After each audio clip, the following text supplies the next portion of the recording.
Bonne journée à tous. Vous écoutez Brainfeed, la station de radio unique pour nourrir votre cerveau. Rejoignez-nous en tous les jeudis à 9 heures dans le matin. Aujourd'hui, nous avons un invité qui sait beaucoup sur le sujet d'aujourd'hui. Il a un doctorat en l'histoire mondiale et a écrit plusieurs de livres. Voici Nikolai Petrov. Bonjour, merci de m'avoir. Merci d'être venu. Comment vas-tu? Bien, merci. Bien. Comment sera cette interview?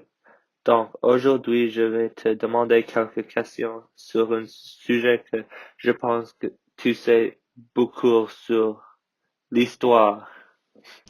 Oui, tu peux dire ça. Bon, pour commencer, nous avons des questions sur la vie au début de l'Union soviétique.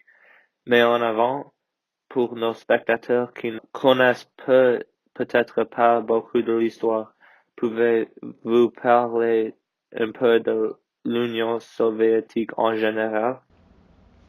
Bien sûr, l'Union soviétique était un État socialiste, qui veut dire un État qui suit l'idéologie du socialisme, qui a été établi le 30 décembre 1922 et dissous en 1998. Comme la plupart des États socialistes, l'Union soviétique n'était pas juste avec ses habitants, et pour beaucoup de personnes, la vie était vraiment mauvaise. Il y avait pauvreté dans tous les coins, qui a résulté donc dans une famine répandue, et beaucoup d'autres choses comme les maladies, l'intolérance, un manque des droits de l'homme, et parfois même la mort. Ça a l'air terrible. Pourquoi un État ferait-il à son propre peuple? Le socialisme ne s'est révélé pas à être exactement que les gens pensaient qu'il était. Les personnes vivent sous l'œil de l'Union soviétique avant deux choix. Obéir à ses règles et vivre une mauvaise vie, ou désobéir et souffrir. Eh bien, maintenant que nous en savons un peu sur l'Union soviétique, parlons plus précisément de la vie des habitants au début. Oui, donc, comme je l'ai dit, la vie était extrêmement dure et injuste sous le règne de l'Union soviétique. Ce qui est ironique, considérant le principe objectif du socialisme était de créer l'égalité des peuples et de mettre en place un régime pacifique. Oui, c'est très ironique. Quelle sorte de vie est-ce que les habitants dans l'Union soviétique ont mené? Ce que j'ai décrit en avant n'était qu'un aperçu de qu'était la vie à ce temps terrible. Laissez-moi aller un peu plus en profondeur. Un jour typique d'un habitant de l'Union soviétique serait différent dépendant de la richesse ou de sa pauvreté. Pour les plus pauvres, un jour normal était le suivant. Pour les enfants, ils iront à l'école s'ils étaient en l'école, et s'ils n'étaient pas, ils allaient au travail. Pour une famille moins pauvre, la journée d'un enfant aurait pu être la même qu'aujourd'hui. Ils sont allés à l'école pendant une demi-journée, puis sont rentrés à la maison. Pour les adultes d'une famille pauvre, la vie serait beaucoup plus difficile. En général, on se lève à 5 ou 6 heures du matin tous les jours pour parcourir quelques kilomètres à pied, acheter un pain pour la famille ou peut-être se mettre dans une grande ligne pour avoir une tasse de lait. Pour un adulte moins pauvre d'une famille, une journée typique consisterait également à se lever tôt dans le matin et à se rendre au travail, mais les conditions de travail auraient peut-être été un peu plus meilleures. C'était un crime de ne pas avoir d'emploi pour tout le monde, donc tout le monde travaillait chaque jour. Imagine que tu dois attendre dans une ligne pour 3 heures pour recevoir seulement une miche de pain ou une pichée de lait. C'était la vie de ces gens.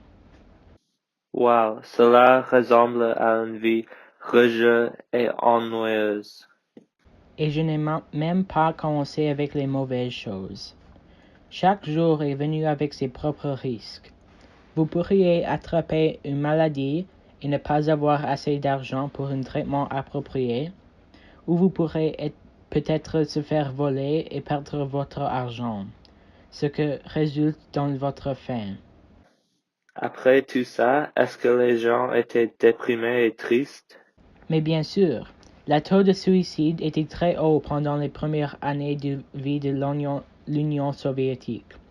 Tout le monde était déprimé, sauf que les dirigeants communistes, évidemment. Wow, ça c'est très triste. Cette question finale est demandée par notre audience la plus. C'est quoi la collectivisation agricole et comment est-ce qu'il a affecté l'Union soviétique? Ah, la collectivisation agriculture est un type ou une méthode agricole qui était utilisée par les personnes qui avaient du travail dans le champ. Puisque près de 60% de la population la plus pauvre étaient des agriculteurs, cette méthode était très utilisée pour produire de la nourriture. La définition de collectivisation agricole est quand un groupe d'agriculteurs travaille avec les autres pour récolter un champ. La raison pourquoi cette méthode de cultivation était liée à l'Union soviétique est parce que l'Union soviétique a forcé tous les agriculteurs à partager leurs revenus, tout en partageant leur travail. Cela a été imposé par les idéologies du socialisme, mais constituait en quelque sorte un échappatoire permanent au gouvernement de payer moins leurs agriculteurs. Ce n'est pas juste. Eh bien, c'est tout le temps dont nous dispensons aujourd'hui. Merci de nous avoir écoutés.